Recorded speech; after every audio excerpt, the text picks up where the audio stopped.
My father's voicemail was 7 seconds long. 7 seconds. I know because I played it 43 times in the parking garage of the hospital where I worked, sitting in my car with the engine off and the phone pressed against my ear until the recording was so deep in my skull I could hear it without pressing play. He said, "It's Dad. Call me when you get a chance." That was it. 7 words, 7 seconds in the voice I had known my entire life, the measured, unhurried voice of a man who had never, in 67 years, said more than was necessary. He called on a Thursday. I found the voicemail Friday morning. I told myself I'd call back over the weekend. I was busy. I was always busy when it came to my father, not accidentally busy, the specific, productive busy of a person who has learned that staying in motion is the most efficient way to avoid the things that hurt when you stop. He had a stroke on Saturday. He died on Sunday. And I never called him back. I want you to sit with that for a moment, because I have been sitting with it for 2 years, and it is the weight this entire story rests on. Not the grief, exactly. The grief I understood how to carry, the way you understand how to carry anything you've been practicing carrying for years. What I didn't know how to carry was the 7 words, the voicemail, the thing my father reached toward in the last week of his life, and I had looked at and decided could wait. Call me when you get a chance. I have spent 2 years wondering what he was going to say. Before I go any further, if you're new here, please subscribe. Drop a comment and tell me where you're listening from, because this community reaches everywhere and I want to know where you are. Let me take you back. My name is Sarah Whitfield, 35 years old, living in Philadelphia, working as a radiologist at a hospital I have worked at for 6 years, and that I chose in part because it is far enough from Columbus, Ohio, where I grew up, that coming home requires deliberate effort rather than happening by accident. I am precise and disciplined, and I am good at reading what is hidden, which is either ironic or completely on brand, depending on how you look at it. I read X-rays for a living. I spend my days looking at bones and shadows and the invisible structures inside people, finding what they don't know is there. I was less good at that in my own life for a very long time. My father's name was Gerald Whitfield. He was a civil engineer. Bridges and overpasses, and the load-bearing mathematics of structures that need to hold tremendous weight without failing. He was tall, silver-haired by the time I knew him as a person rather than just a parent, with the kind of quiet that is not the absence of things to say, but the presence of a decision not to say them. He was measured, he was precise in the way of people who have spent their professional lives understanding that imprecision in load-bearing structures is not a minor inconvenience, but a catastrophic failure waiting to happen. He fixed things around the house, not because he was handy in the showy sense, but because he found problems satisfying to solve, quietly, without drawing attention to the problem or the solution. The leak fixed, the hinge adjusted, the evidence of the fixing present, the act of fixing itself already filed away. He also made the best scrambled eggs I have ever eaten in my life, and I have been trying to recreate them for 35 years with complete failure, and I think the secret was patience. He cooked them slowly, very slowly, over low heat, which requires the specific willingness to stand at a stove longer than feels necessary and trust that the thing will come in its own time. I think about the eggs sometimes. I think about what he knew about patience that he couldn't say. He was the kind of father who came to everything. I want to make sure I say that because I think when you tell a story like mine, a story about the absent interior of a present man, it is easy for the listener to build a monster out of the absence. He was not a monster. He was not absent. He was at every graduation, every school event, every medical school graduation where he stood in a suit that he had pressed himself in the morning, and he shook my hand because we were a family that shook hands at formal moments, and the handshake was firm and real, and he held it a second longer than necessary. He held the handshake a second longer than necessary. I have thought about that second a great deal. What he was not, what he could not be, and I have spent 2 years working toward the difference between was not and could not be, was available in the interior sense. He did not make room in himself for you to exist fully, not in the way that requires a person to put down their own defenses and let the other person's reality land without immediately organizing it into something manageable. My father had spent his entire professional life building structures that could withstand force, and he had built himself the same way, I think, before he knew what he was building. He was load-bearing in a way that didn't leave room for flex. He was a bridge. He just didn't know the bridge was his family. There's something I want to tell you now, a small thing, quiet, that becomes larger later. When I was 9 years old, I won a school writing prize, a story I'd written about a dog who learned to read. It was a significant award for a 9-year-old, a ceremony in the gymnasium, a book voucher, a certificate I could frame. My mother came in her work clothes because she'd come directly from the dental office where she worked as a receptionist. My father came home early from a job site, in his work clothes too because he hadn't had time to change, still wearing the jacket with his company's logo on the chest. He did not come home early from job sites. I understood even at 9 that coming home early had cost him something. I remember walking up to get the certificate. I remember the sound of the gymnasium, the specific echo of a school gymnasium full of parents and children. I remember looking out at the audience afterward, scanning, finding his face. He was looking at his watch. Not bored, not dismissive. His face was not unkind. It was the face of someone who had calculated the remaining time before he needed to return to the job site and was monitoring the calculation against reality. He looked up from his watch and he found my face, and he nodded, once, firm, the kind of nod that means, I see you, good. I held on to that nod for a decade. I carried it like a coin, the only coin of its kind, rare, polished from handling. I did not understand for a very long time that the watch was not the truth of that moment, that the truth of that moment was that he had left a job site early to be in a gymnasium for his 9-year-old daughter, which was a thing he had never done, and that he did without being asked and without announcing, and without, afterward, ever mentioning.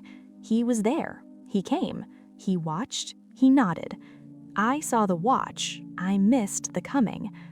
Growing up, I learned to read my father the way you learn to read weather, not by what he said, but by the pressure in the air around him, the specific quality of his silences, the small calibrations of his face that meant the difference between approval and neutrality. I became very good at this. I also became, somewhere in the process, a person who had organized her entire sense of self around the question of whether she was earning the nod, whether she was doing enough to produce the thing he did not produce easily, and that I had decided I needed from him to feel complete. He did not know this. I am almost certain he did not know this.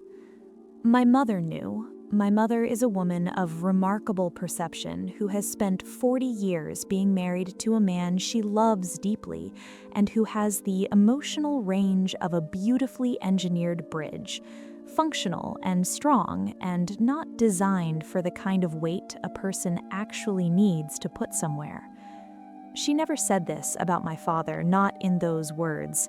She said it in the way she would appear beside me sometimes, quietly, when I'd been watching the door, and she would say, he doesn't know how, Sarah," in a voice that was both an explanation and an apology and a love letter to both of us at once.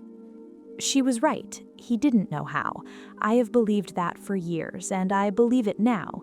The difficulty is that not knowing how and not doing the thing produce identical results for the person who needs the thing, and understanding one does not automatically heal the other. I spent my 20s being excellent. I don't say that to brag, I say it because I think it was the most direct thing I could think of to do with the need I was carrying. If I could become impressive enough, visible enough, undeniable enough, he would have to see me in the way I needed to be seen. I went to medical school, Johns Hopkins, which I chose partly because it was the best, and partly because it was the kind of name that required no translation, no context, no additional explanation. I specialized. I published research during my residency on a topic that got cited in 3 subsequent papers, and that I mentioned to my father in a call, and that he said, in response to, which was not nothing from him, and which I nonetheless turned over for 3 weeks afterward. I ran a half marathon and texted him my finishing time, and he texted back a thumbs up emoji, which took him approximately 4 minutes and which was the first and only time he had ever sent me an emoji, and I screenshotted it, and I still have it. I sent him articles I'd written. I called every 2 or 3 weeks, calls he received pleasantly and conducted with the efficient warmth of a man who was glad you were there, and communicated this primarily through asking good practical questions and listening carefully to the answers, and then saying things like, "Sounds like you're handling it well," and "You've always been good at that." He was proud of me. I knew this. I knew it through every channel except the direct one. My Aunt Helen told me on a phone call about something else that her brother talked about me constantly. "Sarah this, Sarah that. Can you believe what she's doing now?" My mother told me. The man at his church who played chess with him on Saturday mornings sent me a card after he died that he had spoken of me with such obvious pride every single week for as long as he could remember, that he had been hearing about me for 15 years, that he felt he already knew me. He never told me. I wanted him to tell me. I want to be very clear about this because I think sometimes when daughters talk about distant fathers, the story gets softened into something more acceptable. She just wanted to feel close to him. She just wanted connection. And while those things are true, they are not the whole of it. What I wanted specifically, plainly, was for my father to look at me and say the words, "I am proud of you." 3 syllables, 4 syllables, a sentence that takes approximately 1 second to say. He had 1 second. He had thousands of seconds in 35 years. He just never spent one of them on that sentence. Not to me, to everyone else. Just never to me. Year 29, Philadelphia, November. I had been having what I later understood was a specific kind of breakdown, not dramatic, not visible, the kind that happens entirely inside and presents to the world as someone who is very busy and doing well. I was busy. I was doing all the correct things. I was also crying in the shower most mornings and waking up at 3 a.m. with a kind of ambient dread that had no specific object, and finding that the work I had always found clean and reliable was starting to feel like just work, and that the life I had built with such careful precision around the question of what would make my father proud had arrived at a point where I was looking at it and not recognizing myself in it.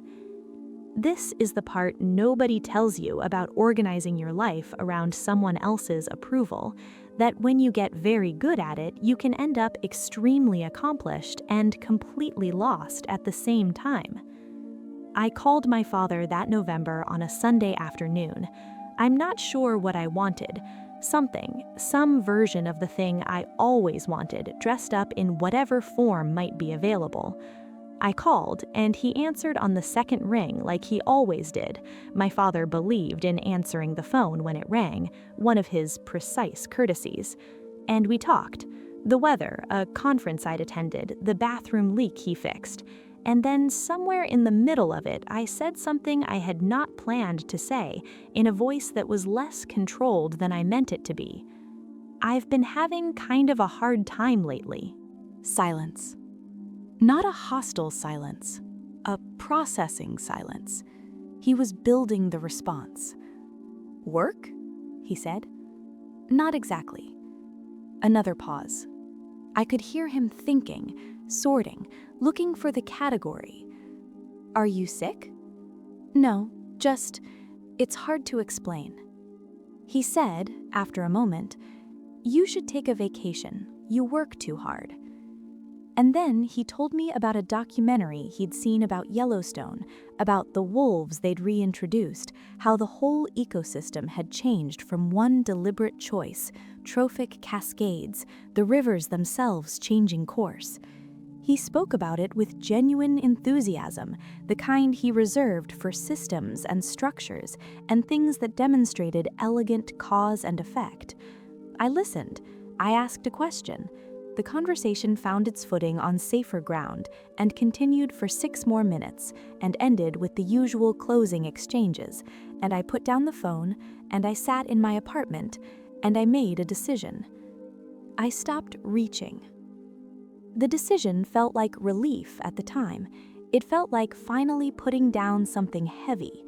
It was, I understand now, closer to surrender, the specific resignation of someone who has decided that the distance is permanent and that the least painful response to permanence is to stop wanting what you cannot have. I did not stop loving him. I did not stop calling. I just stopped the interior part of the calling, the part where some piece of me was always leaned slightly toward him, slightly angled, slightly listening for a door. I closed that piece of me off. I called it acceptance. I called it the wrong thing. The 4 years between that decision and my father's death were, on the surface, fine. We talked. We had the efficient calls. He came to Philadelphia once. I showed him the hospital. We had dinner at a restaurant near my apartment. He asked good, practical questions about my career, and I answered them, and he nodded, and the dinner was pleasant and correct in all the ways that pleasant and correct can be a kind of grief. He did not come a second time. I did not invite him. I drove home for Christmas every year, and I was present in the specific way I was present with him, attentive, cheerful, appropriate. I watched him across the dinner table, and I felt the thing I always felt, the old familiar hum of the unasked question, and I felt it the way you feel a thing you have decided to stop fighting, which is quieter than before, but not gone. My mother watched us both. She always watched us both, the way she'd watched for 35 years, with the specific heartache of someone who can see 2 people who love each other from different sides of a window and cannot find the door. Christmas, 2 years before he died, I was helping him with something in the garage. He'd asked me to help him organize a shelf, which was really an excuse for us to be in the same space without the requirement of conversation, which was the kind of interaction we were both more comfortable with. We were moving boxes in companionable silence, and he handed me a box, and I took it, and for a moment our hands were both on the box, and he didn't let go immediately, and I didn't pull, and there was a second, just 1 second, where we were both holding the same thing, and neither of us moved. He said, "You grew up fast." I said, "I did." He said, "Too fast, maybe." I didn't know what to say to that. I said, "I had good teachers." He looked at me for a moment. Then he let go of the box and turned back to the shelf. I have thought about that moment many times since. I think he was trying, in the only way he knew how, obliquely, plausibly deniable, hands on the same box as a proxy for something he did not have words for. I think that moment was the closest he came to the thing I'd been waiting for, and I didn't know how to meet him there. I wasn't practiced at receiving what he gave because I'd spent 30 years waiting for a different form of it. We were both standing at the window from our respective sides. Neither of us found the door. The Thursday of the voicemail. I was at work. A long Thursday, the kind that starts before the sun and ends after it, the kind where you move from scan to scan with the focused efficiency of someone who has gotten very good at their job and finds the goodness of it one of the more reliable things in their life. I checked my phone at the end of the day and there was the notification. Missed call. Dad. Voicemail. I played it once in the elevator. 7 seconds. Call me when you get a chance. I thought, he's fine. He would have said something if it was urgent.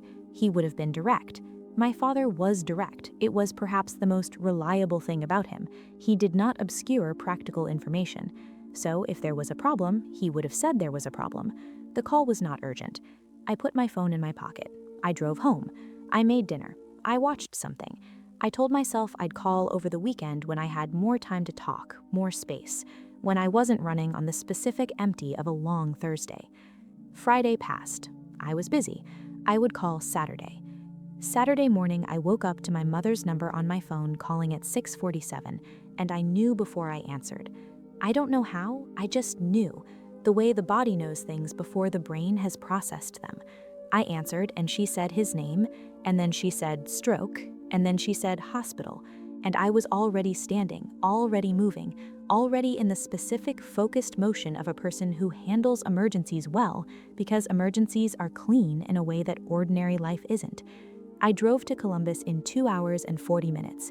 I have no memory of most of that drive. He was alive when I arrived. He was not conscious.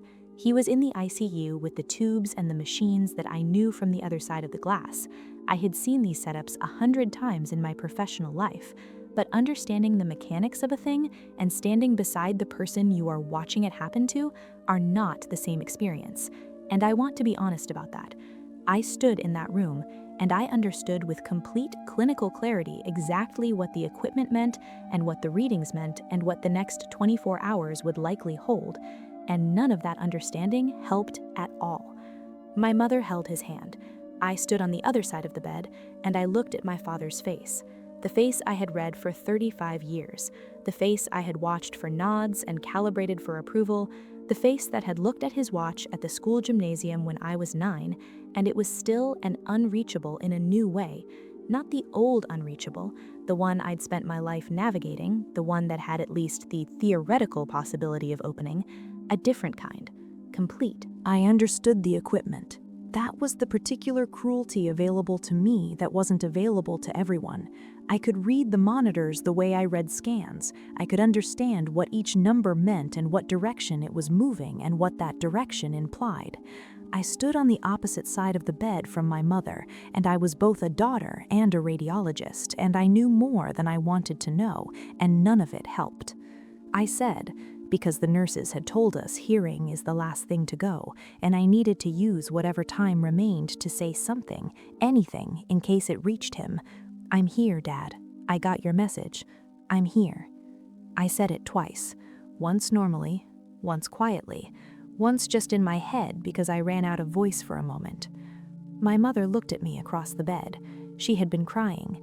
Not constantly, not dramatically, in the way of someone who has been preparing for this possibility for some time and is grieving a specific grief rather than being ambushed by it.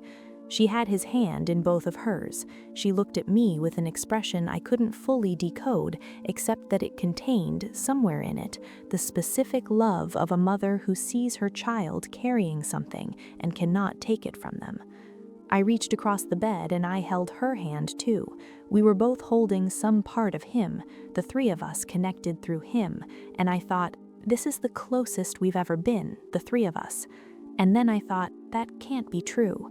And then I thought, but maybe it is. He died the next morning at 11:17. My mother and I were both in the room. She was holding his hand, I was holding hers. The grief came in stages, and it came wrong. I had expected the grief of loss, the straightforward, named grief of a person who is gone, and that grief came, and I was ready for it, or as ready as anyone is. What I wasn't ready for was the layer underneath, the grief that had nothing to do with death, the grief that was made of 35 years of a question and the permanent removal of any possibility of an answer. As long as he was alive, there was a door. It was closed, probably permanently closed, and I had stopped waiting at it, or I thought I had, but it existed. The theoretical possibility of it opening existed. He could have picked up the phone any morning and said the thing. He didn't, but he could have, and the distance between he didn't and he can't is a distance I had not adequately prepared for. I drove back to Philadelphia the day after the funeral. I had taken a week off work. I am not someone who takes time off work, and taking a week told me something about the state I was in. I went home to my apartment, and I sat in my living room, and I looked at my phone where the voicemail still lived, and I played it again. 7 seconds. 7 words. I deleted it that night. This is not something I have told many people. I deleted it because I understood that listening to it 43 times had become a way of keeping the not knowing alive, of circling it, of staying in the parking garage. I needed to leave the parking garage. I needed to stop pressing play. I have not heard his voice since. I keep meaning to find a video from somewhere, a birthday gathering, something with sound. I haven't done it yet. Maybe that is its own kind of distance. Maybe it is its own kind of protection. I have not decided which. I went to a grief counselor named Dr. Patricia Lane. Not immediately. I am not a person who moves immediately toward the thing that hurts. I circumnavigate first. I approach from the angle of least resistance. I stop and start. I went 4 months after his death, which felt both too late and exactly right. She had an office on the 4th floor of a building near Rittenhouse Square, with a window that looked out on a small courtyard, and she had the quality of someone who has heard a very large number of terrible things and made peace with the fact that you cannot fix terrible things, only witness them. She was not interested in my competence. That was perhaps the most important thing about her, the specific relief of being in a room with someone who did not need me to be managing well. In our first session, I told her the whole of it, the voicemail, the 7 words, the Friday morning, the parking garage, the 43 times, the fact that I had not called him back. She listened to all of it without her expression changing in the ways I was braced for, without pity, without judgment, without the specific careful neutrality that is its own kind of judgment. She just listened. Then she said, "What do you think he was going to say?" "I don't know," I said. "That's the part that..." I stopped, started again. "That's what lives in me. I can't know." "Does it change anything?" she said. "What he might have said?" I sat with that for what felt like a long time. She did not fill the silence. She was good at not filling silences, which was its own kind of gift. "It changes everything," I said finally, "and nothing, both at once." "Tell me about the nothing." "He's gone," I said. "Whatever he was calling to say, he didn't say it. So in practical terms, I don't have the conversation. I don't have whatever he was going to offer. The outcome is the same whether he was calling about Christmas plans or calling to say the thing I'd been waiting for. I still don't have it."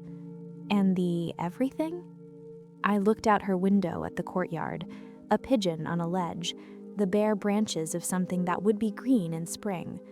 "If he was calling to try," I said, if he had found some version of the words or decided to look for them, and he picked up the phone and called and I didn't answer." I stopped. "Then I missed it, the one time." She let that sit. "Which might be," I said, "the worst version of the story." "Worse than if he was never going to try?" "Yes," I said, "because then at least the outcome makes sense. The distance was permanent and I learned to live with permanent distance. But if he was trying, if the door was finally opening from his side, decide I could never reach, and I wasn't there, what does that mean to you?" "It means I have to live with not knowing if I cost us the one chance we had." She looked at me steadily. "Do you think that's what happened?" "I don't know," I said. "I will never know." She said, "Can you live in that not knowing?" I said I didn't know that either. We went every week for almost a year, then every 2 weeks, then once a month, then occasionally when I needed it. She helped me understand something over those sessions that I had been approaching from the outside for 35 years without finding the center of. She helped me see that the question I had been asking, "Why doesn't he love me the way I need to be loved?" was not the question that had an answer. The question that had an answer was different and harder and more important. The question that had an answer was, what do you do with a need that cannot be met by the person you needed it from? She was careful about how she put this. She did not say, "let it go." She had been doing this long enough to know that is not a thing people can do on instruction. She did not say, "find it elsewhere," also not a thing that works by deciding to. What she said, over months of sessions, in different ways, circling the same center, was, The need is real, and it is yours, and you are allowed to feel it, and you do not have to resolve it in order to continue living. The unmet need does not have to become the thing your life is organized around.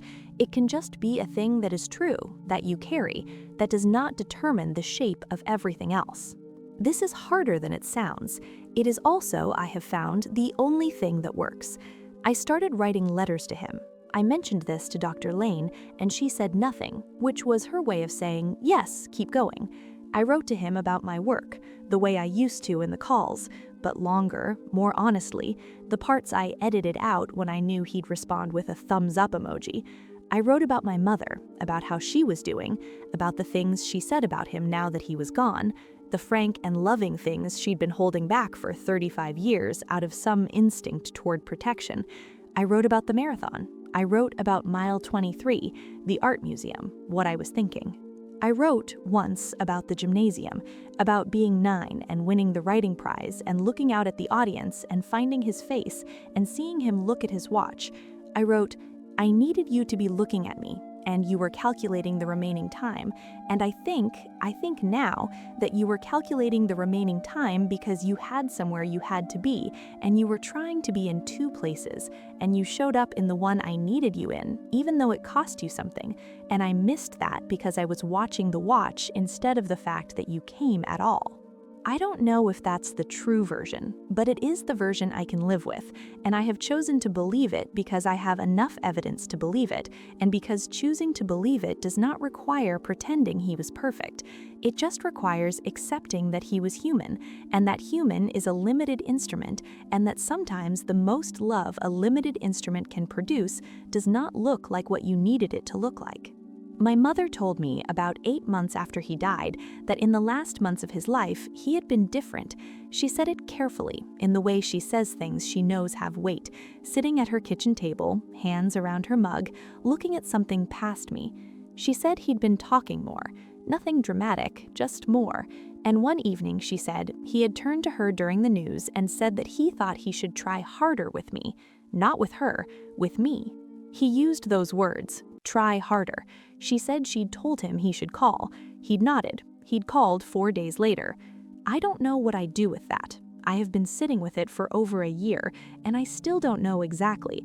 What I know is that it is real, not the imagined version of a father, not the revision of a grieving daughter, but the actual man in his actual life, making an actual decision in whatever private interior space he occupied and never fully let us into. He decided to try harder. He called. I am trying harder too. Last spring, I ran a full marathon, 26.2 miles through the streets of Philadelphia on a gray April morning, the kind of gray that is not depressing, but simply honest, the sky doing exactly what it intends to do without performing anything for anyone. I had been training for 5 months. I had sent my training logs to no one. I had told my mother and 2 friends. I had not thought once about whether my father would have been proud of it. That was new. That was the thing I noticed at mile 8 when I realized I had not yet done the calculation, how this would land if he could see it, what he would say, whether it would be enough to produce the thing. The calculation was simply not running. I was just running. Mile 20 is where a marathon becomes something other than a race. Mile 20 is where the thing you thought you were doing becomes the thing you are actually doing, which is discovering what you are made of when what you were made of has run out, and you have to find what is underneath it. Mile 20 in Philadelphia goes through a neighborhood I don't know well, blocks of row houses and a park, and a stretch of road that seems to go on longer than it should, and I was at the specific intersection of pain and clarity that Mile 20 produces, and I thought about my father. Not the way I used to think about him, the reaching, the angled, the slightly leaned. I thought about him the way you think about someone you have finally made peace with carrying, the nod in the gymnasium, the hands on the same box in the garage, the Yellowstone documentary, the chess partner's card, the last months, the talking more, the try harder. 7 words, 7 seconds. And I thought he calculated my finish time from my mile splits.